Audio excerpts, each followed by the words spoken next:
I walked into my kitchen and my mother was sitting on my boyfriend's lap. Her hand was inside his shirt, fingers on his chest. She was whispering something in his ear, and Ryan, the man I had been with for 4 years, the man I thought I was building a life with, had that slow, lazy smile on his face, the one I used to think was only for me. Yes, my mother stole my boyfriend. When she saw me standing in the doorway, she didn't flinch, didn't pull away, didn't even have the decency to look ashamed. She just looked up and said, "You're home early, Lauren." Like I was the one who had walked into the wrong room. How is that for a betrayal story? That moment cracked my life in half. But what I didn't know yet, standing there in my own kitchen, unable to speak, was that the betrayal in front of me was nothing compared to the one I hadn't found yet.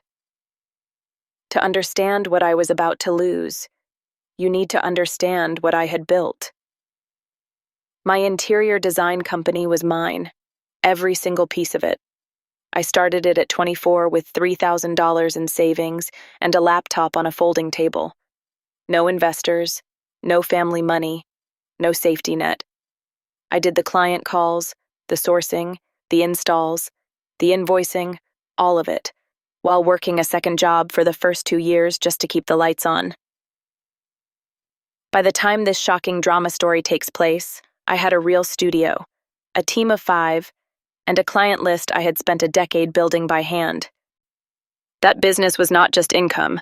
It was proof. Proof that I didn't need anyone to hand me anything, that I could build something from nothing and make it last. My sister Claire had watched me build all of it from the front row. She had a key to my studio. She knew my account numbers. She knew my clients. She knew everything. Because I trusted her the way you trust someone you've shared a bedroom with your whole life. I handed her the keys to my entire world, and she used them. For months before that kitchen moment, my mother had been showing up at my house whenever I wasn't home. Just checking on things, she'd say. Low-cut tops, touching Ryan's arm, laughing too loud, sending him texts at midnight telling him he deserved a woman who knew how to make him feel wanted.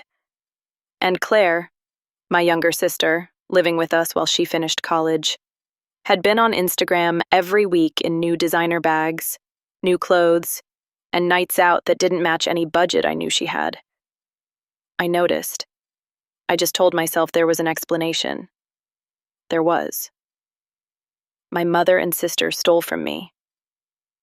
Over 2 years, Claire had stolen $185,000 from me. Fake invoices, credit cards opened in my name, wire transfers to accounts I had never seen. Each time she moved money, my mother was on the other end of the phone with instructions. Lauren won't notice. She's too busy with work. Take a little more this month. My mother wasn't just covering for her. She was running it. The woman who raised me was coaching my sister on how to drain my bank account.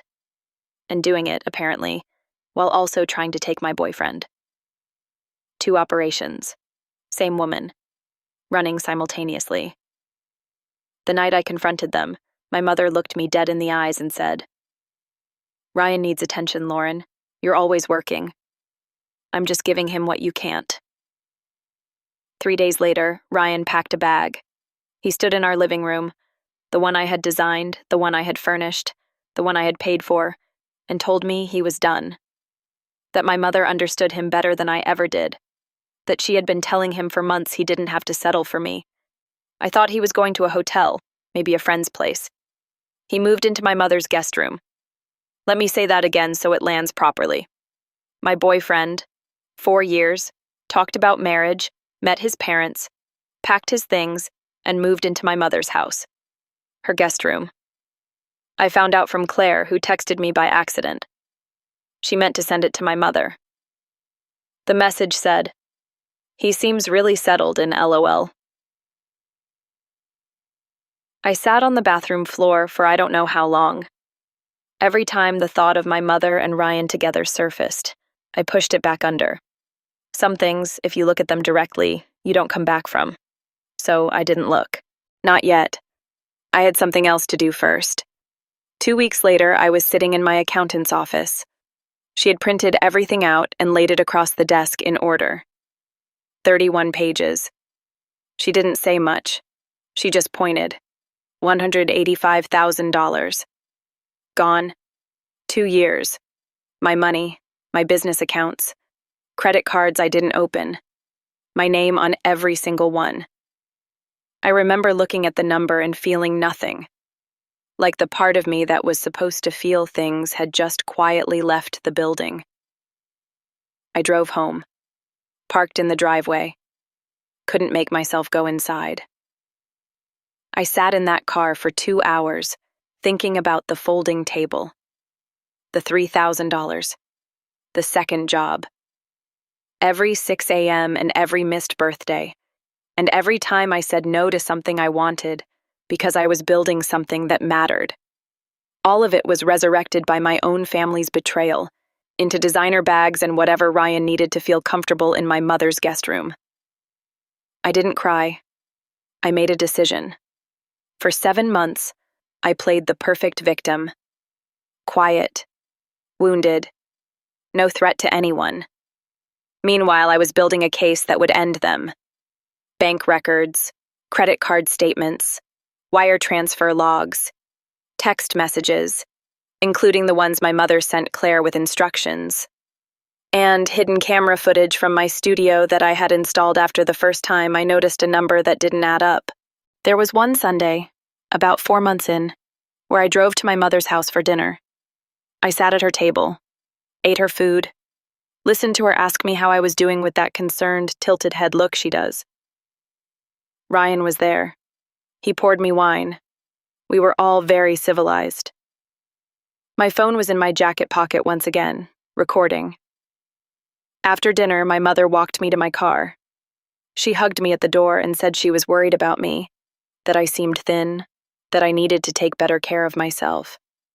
I hugged her back. I told her I was fine. I had enough footage recorded by the time I headed to court. People who steal from family always make the same bet, that your love will be bigger than your anger, that you'll choose peace over family revenge to keep the relationship alive. They were about to find out they had the wrong person. I hit them all at once. Same week. No warning. The lawsuit was not a negotiation. It was a detonation. In the courtroom, the judge listened to recordings of my mother saying, "Take a little more from Lauren's account. She's too distracted to notice." He heard her telling Ryan I was holding him back. He saw 31 pages of transfers, fake invoices, and accounts opened in my name without my knowledge. Claire was ordered to repay every cent, plus damages. My mother was named as a co-conspirator, a significant portion of her savings. Gone. And then I waited 2 more months, because I was saving the best part. My mother had one dream she talked about her entire life. A lake house. She used to show me the listing on her phone. Same one for years. "One day that's going to be mine when I retire," she'd say. I can just picture it. I bought it, paid cash, closed in 3 weeks, put my name on the deed, and then I made one thing very clear. She would never be allowed inside. Not for a visit. Not for a holiday. Not once. Not ever. She still drives by it every Sunday. She slows down. She never stops. I got most of my money back. I rebuilt the business. I'm fine.